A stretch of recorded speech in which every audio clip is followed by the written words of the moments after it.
आज हम डिस्कस करेंगे treatment of appropriations in case of inadequate profit. That means हमारा जो आईओसी है जो कि हमें पार्टनर्स को देना है उसके लिए हमारे पास इनफ प्रॉफिट नहीं है, तो इस केस में हम कैसे आईओसी प्रोवाइड करेंगे पार्टनर्स को। So let's begin with our topic. देखिए इस क्वेश्चन को, यहाँ पे आपका इंटरेस्ट ऑन कैपिटल कितना है, आपकी कैपिटल कितनी है, देखिए दो पार्टनर्स की, 2 लाख एंड 1 लाख, तो टोटल कैपिटल कितनी हो गई 3 लाख, और उस पर इंटरेस्ट कितना है 8%।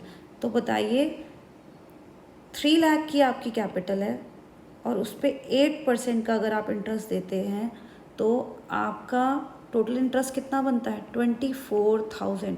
पर हमारे पास जो प्रॉफिट है, केस बी कर रहे हैं अभी हम, प्रॉफिट कितना है 12,000। तो ये केस कैसा हुआ, यहाँ पे हमारा आईओसी जो कि है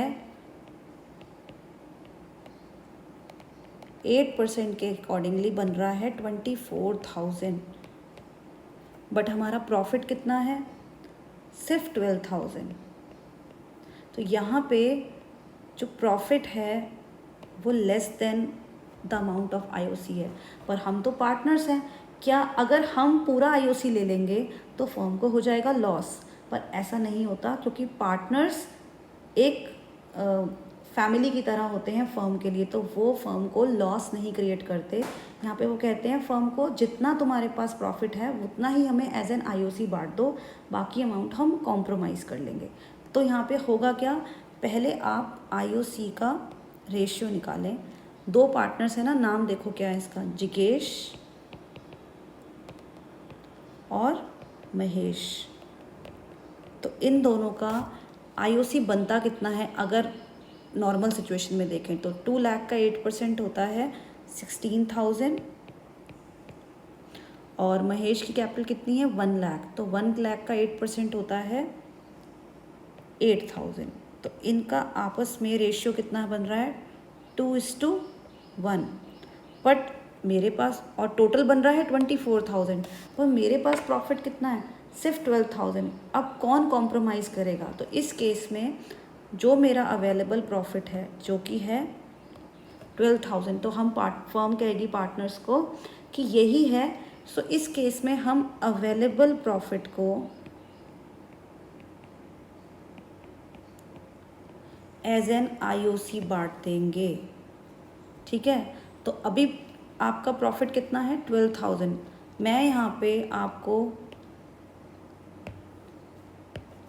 अगर आईओसी देती हूँ, पूरा आईओसी दे दूंगी तो फर्म को लॉस हो जाएगा, तो 24,000 आईओसी में नहीं दे सकती। तो ये तो फिक्स हो गया कि मुझे सिर्फ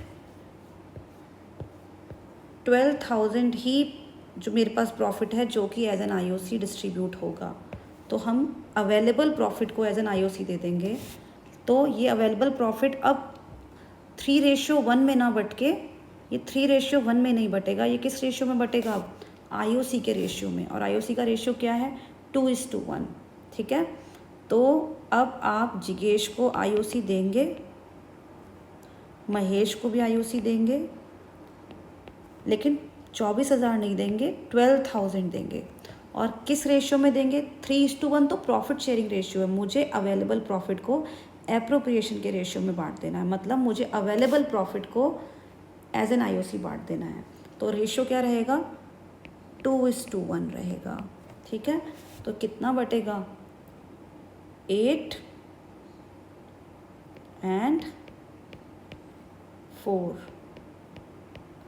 तो हमने क्या किया, अवेलेबल प्रॉफिट को ही एज एन आईओसी बांट लिया, बट अवेलेबल प्रॉफिट इस बार पीएसआर की रेशियो में ना बट के आईओसी के रेशियो में बटा, क्यों क्वेश्चन में आ जाए, क्योंकि हम तो घर वाले हैं ना, हम समझ सकते हैं कि फर्म के पास इनफ प्रॉफिट नहीं है, तो फर्म का पास जितना भी प्रॉफिट है उतना ही हम एज एन एप्रोप्रिएशन रख लेते हैं ताकि firm no profit no loss situation में आ जाए।